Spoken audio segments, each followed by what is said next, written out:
Still working? Okay.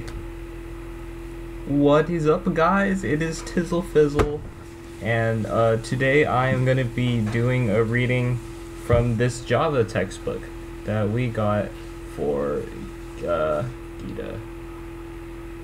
It's going. Yeah, okay. So, I have this fun chat on the side, if you can see that. Am I pointing in the wrong direction? I have to point over here. Chat. Hey, long time no see. Oh, hi, Connor Danke. How's life? How's life? Yeah, I'm gonna be doing get rid of OBS. Hey guys, you didn't see. You're seeing all my documents. You don't see anything. Okay. Back now. Hurry. Okay. Are you ready for this? Now, if you don't understand, I'm sorry. I've just grown so much intelligence over the year that, yeah.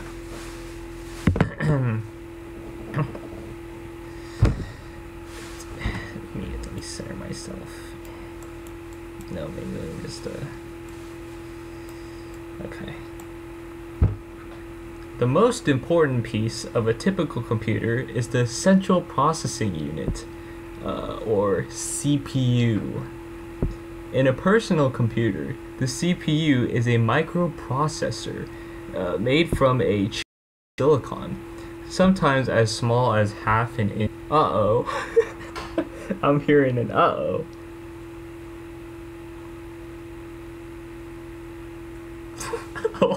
What?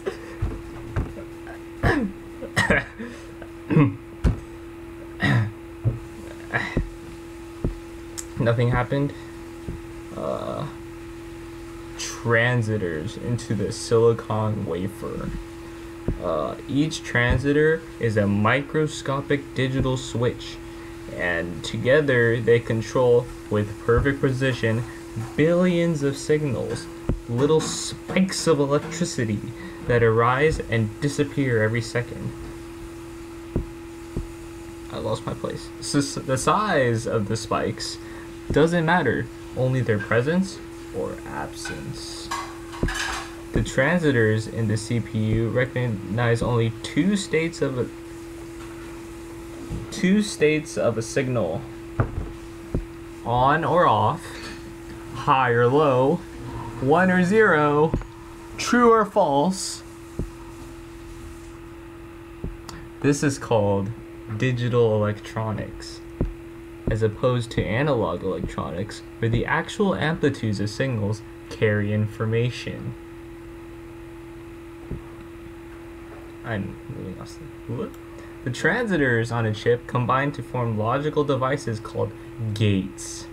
Gates implement Boolean operations, named after the British mathematician George Boole, 1815 to 1864, who studied the properties of logical relations.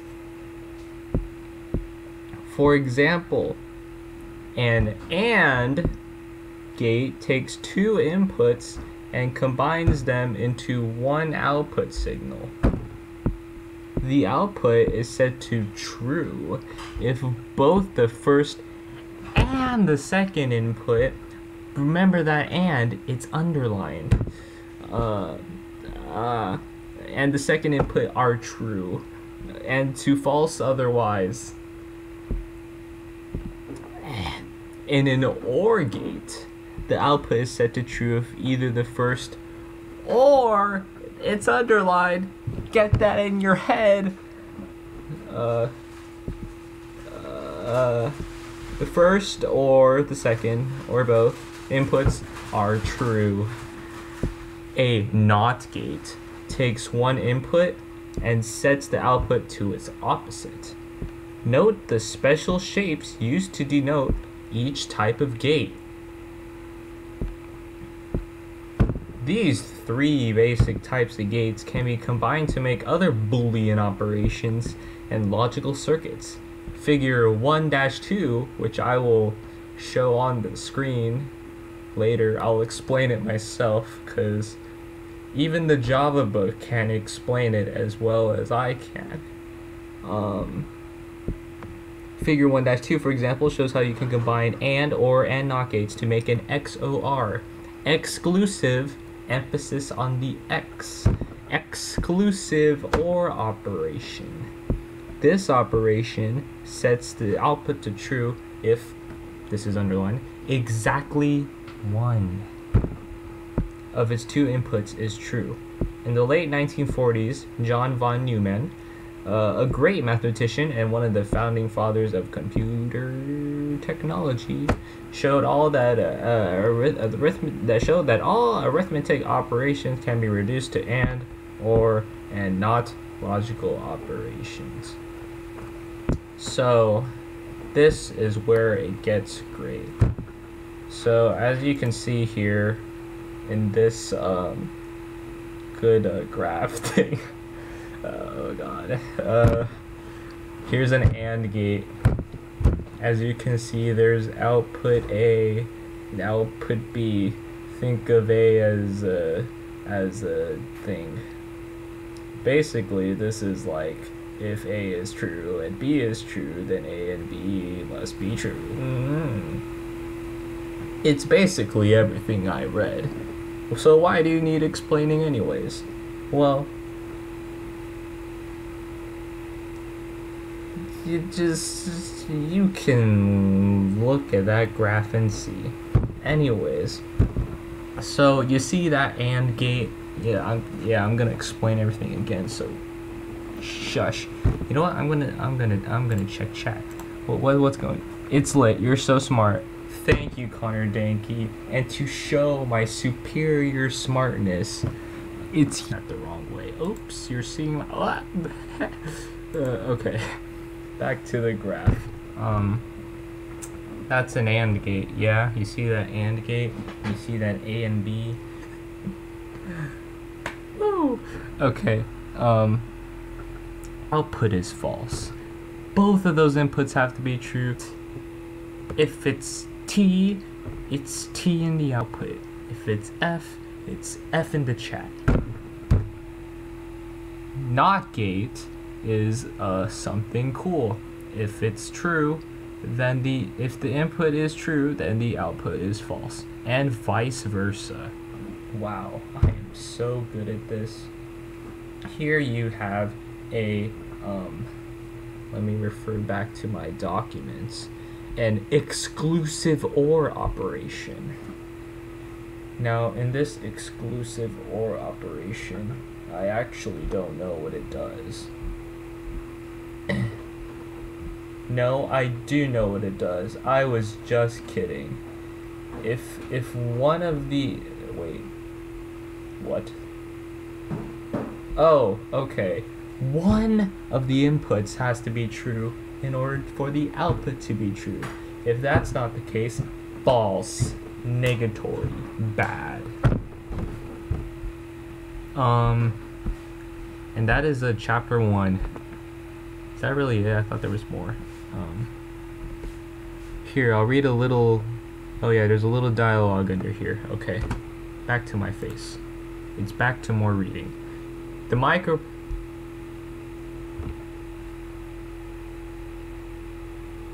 What? What? Halfway done with chapter 6? How far is that?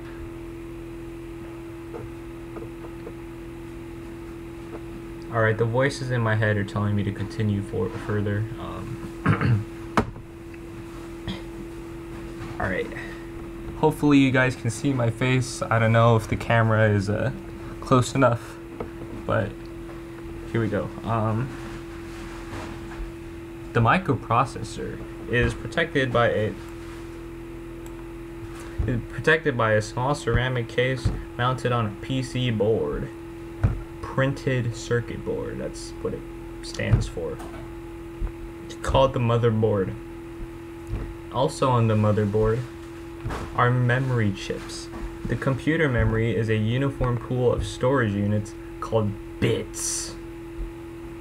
A bit stores the smallest possible unit of information, on or off, 1 or 0. For practical reasons, bits are grouped into groups of 8 called bytes. Now, you've probably seen my thumbnail. That's not my thumbnail.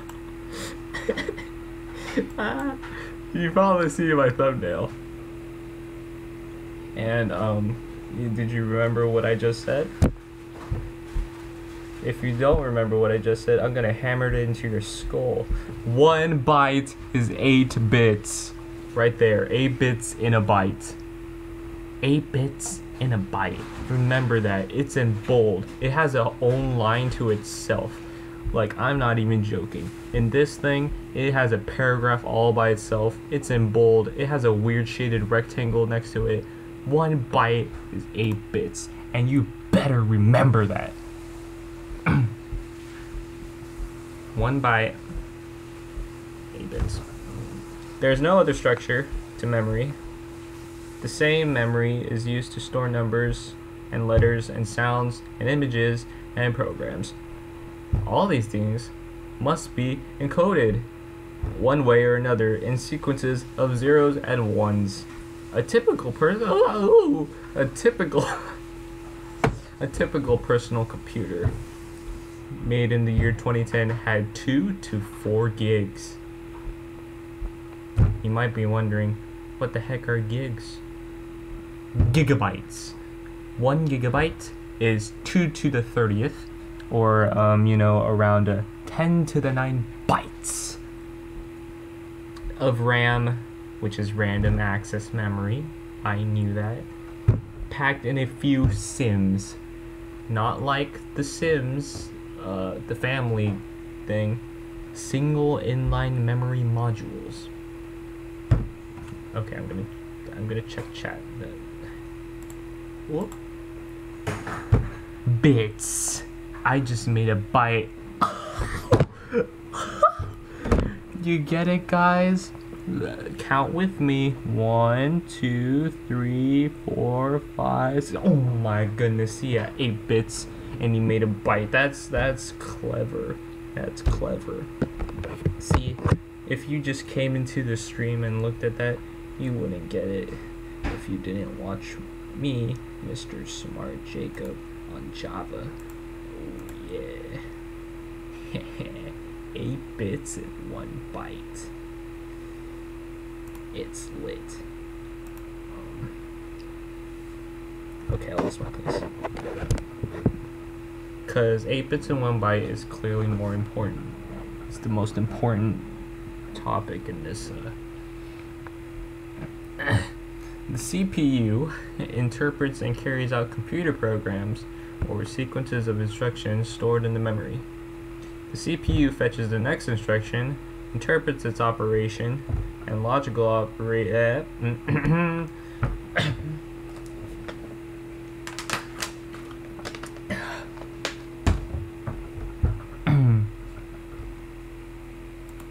What's this? Cut? What does cut do? Oh, it's boring. I need a fade in there. Wait, can I add a different? Whoa. Whoa. Wait, what does this do? What, crossfade? Wait, hold up. Hold up, guys, I just got distracted. I want to see what this does. What the? What?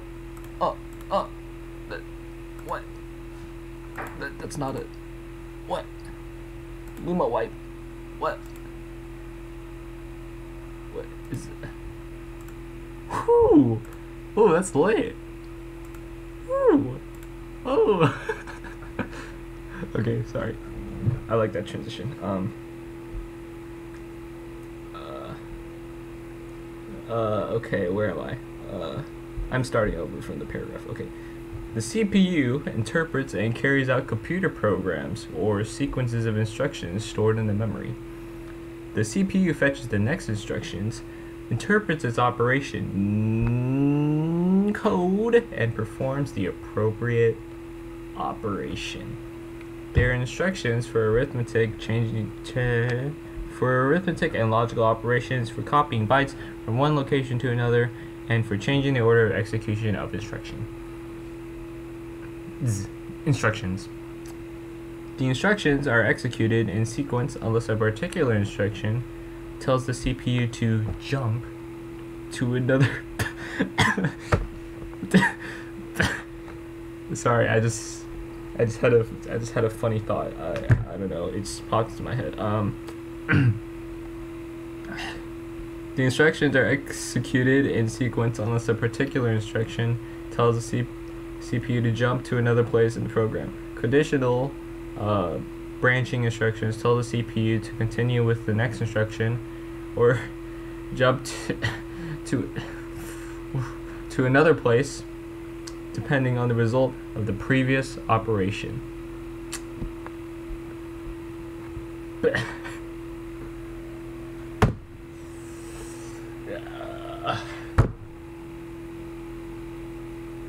Besides the CPU, a general-purpose computer system also includes peripheral devices that provide input and output and secondary mass storage. In a laptop, the peripheral devices are no longer quite so peripheral. A keyboard, a display, a hard drive, a DVD drive, a wireless network adapter, a webcam, or you can call it a camera, whatever you want. A touchpad, a microphone, and speakers are all built to one portable unit. Okay. Just gotta. Sorry, I'm. You know when you're sleeping and you're just thinking to yourself like, I don't know. What if I could fly? What if I could just jump out the window and fly away? And then you just thought to yourself, that would be a funny thing.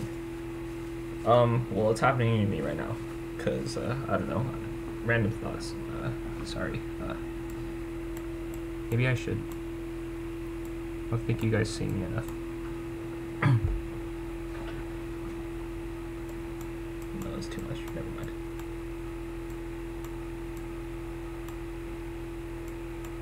There you go. That's it.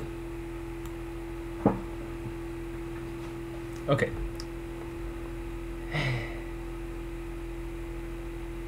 Where are we? Oh, okay. CPU,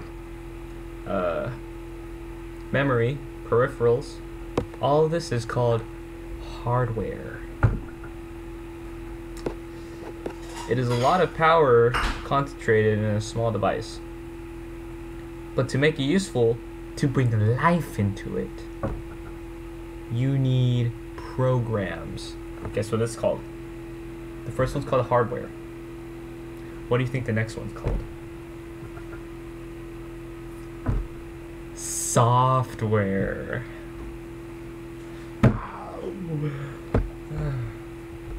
Okay, I've been leaning way too much for this.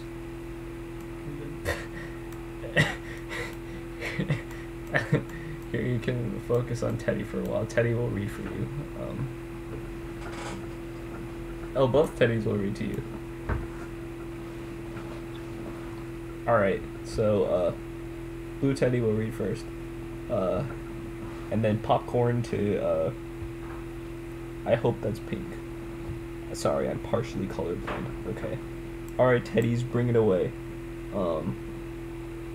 Start from after software. Computer programs are also miracles of engineering, but of a different kind, software engineering. They are not cast in iron, nor even silicon, but an intangible text that can be analyzed, modified, translated from one computer language into another, copied into various media, transmitted over networks, or lost forever. Software is to a computer as tunes are to a band. The best musicians will be silent if they don't have music to play. Popcorn, Pink Teddy.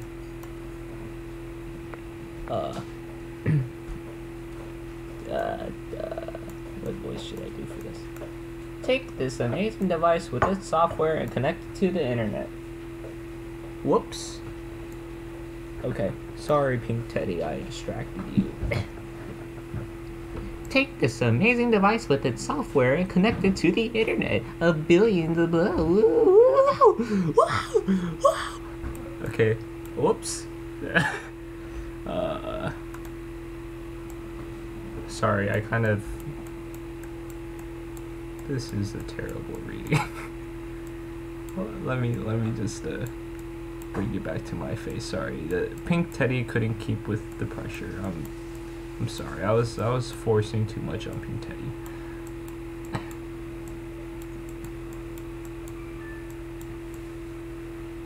What was my original face like? How zoomed in it? Yeah. Come on, baby. You can do it. Yeah. Come on.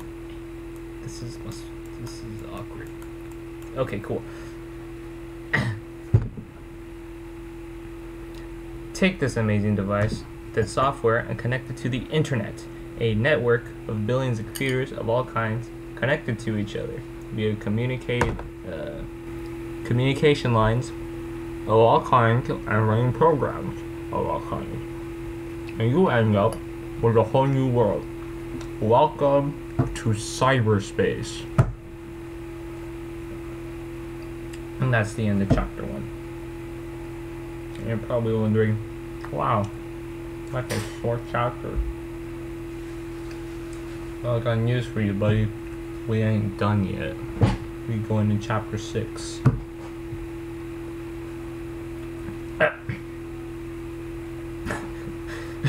Sorry, I almost choked on a cantaloupe.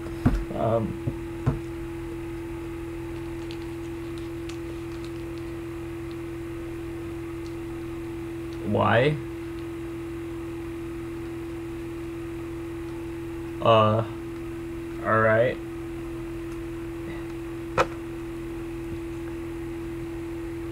It's ready for you.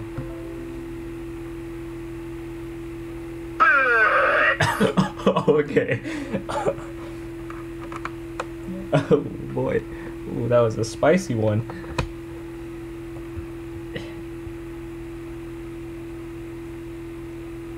Sorry guys, if you were wearing headphones and that really hurt. My inner demons just had to get out for a bit. Because you can't keep them all bottled up inside all the time.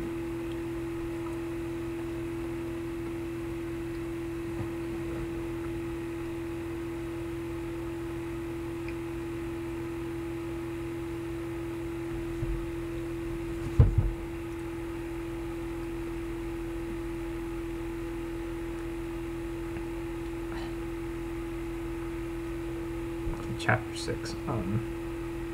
How far should I go in chapter 6? There's so much stuff in here. When is this due? Tuesday?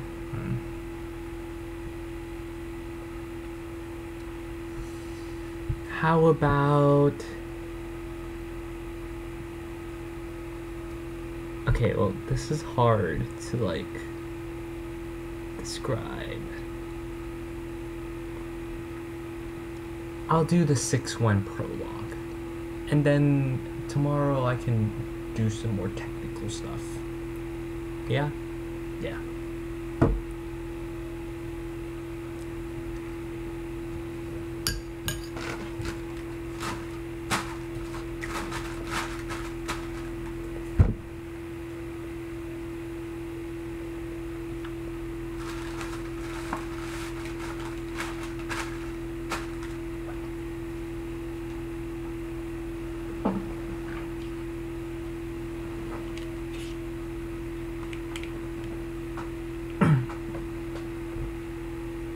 .1 prologue. Java and other high-level languages let programmers refer to a memory location by name. These named containers for values are called variables. The programmer gives variables meaningful names that reflect their role in the program. The compiler/interpreter takes care of all the details, allocating memory space for the variables and representing data in the computer memory. The term variable is borrowed from algebra because, as in algebra, variables can assume different values and can be used in expressions. The analogy ends there. However, in a computer program, variables are actively manipulated by the program. As we mentioned earlier, a variable is like a slate on which the program can write a new value when necessary and from which it can read the current value.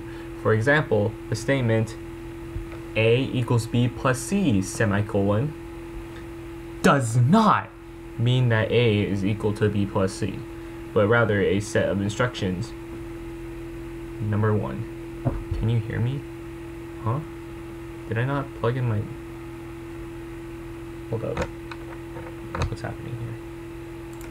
Hello? Yeah? What? Oh shoot, was...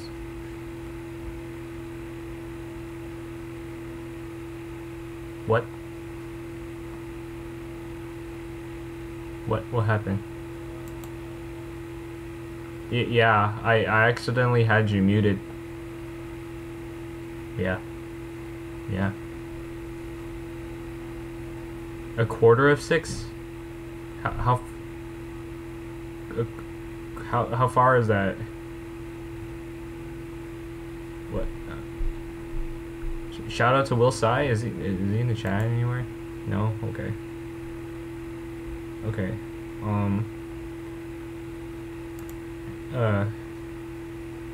Shoot. Did this record, or did I just not? Did you people hear what I just read about variables and whatnot? I'm just gonna assume you did. Sorry, inner demons, I muted you for a bit.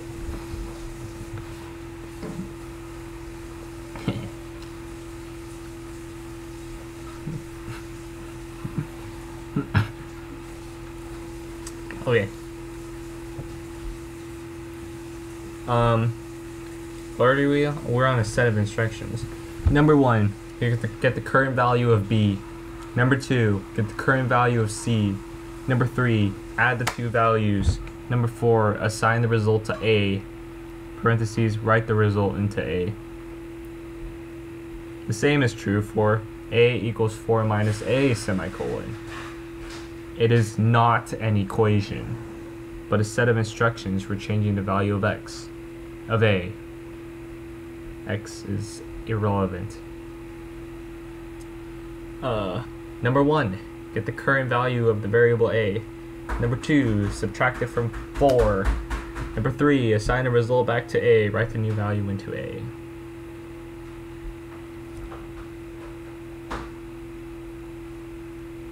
What? Fruit say hi? What? Where?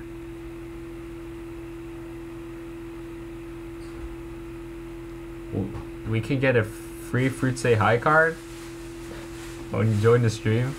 Give one away. Oh, give one away. Oh. You know what? At the end of this rating, we'll do another wheel decide. I know you guys missed that.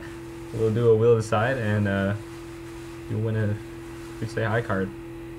Wow, these glasses are reflected. You can see my whole setup. Alright. If you guys wanted to see my setup, that is my laptop. And that is a portal to another dimension. I haven't used it yet because I'm here to stream. So, it's just there. Another cancel it.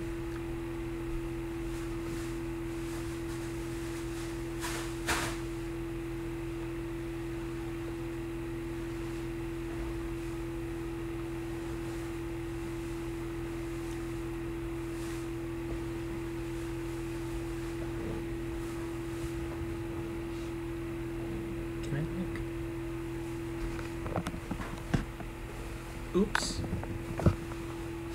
Uh-oh. Alert. Alert. My camera has... Oh no. Oh no.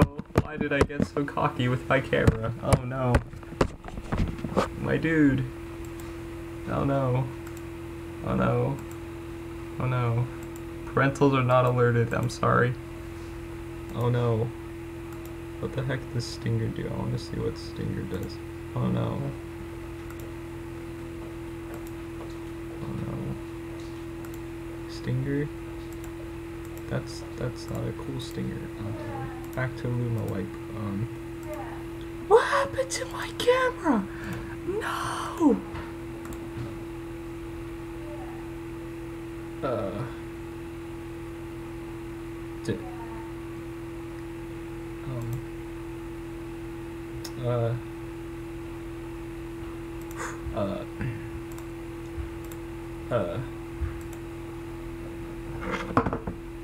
Here I'm issuing a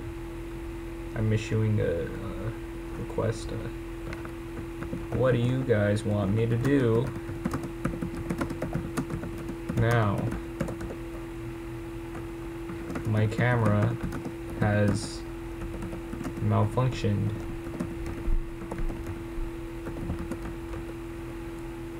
Should I continue? Question mark.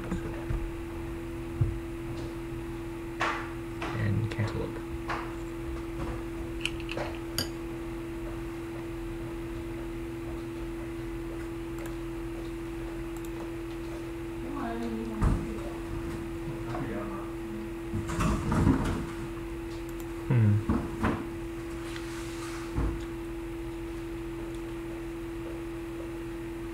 Oh well,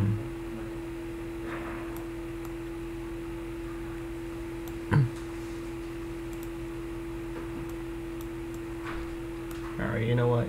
This is the picture for now.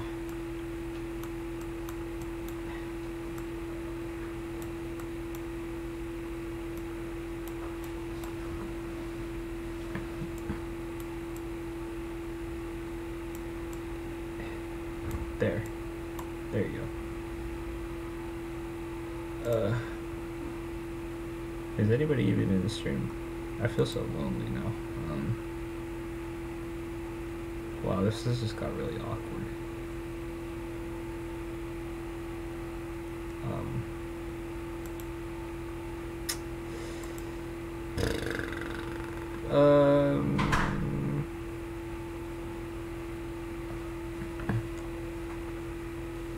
What now? What, I mean, it's just not the same without me, like... Cantaloupe.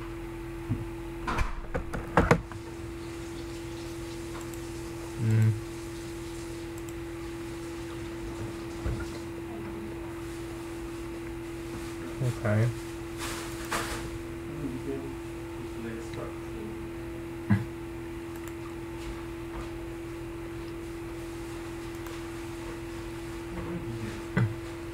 Chat is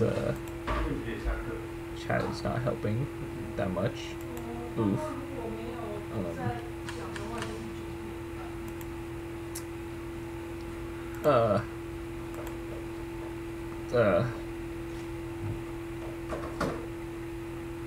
Okay.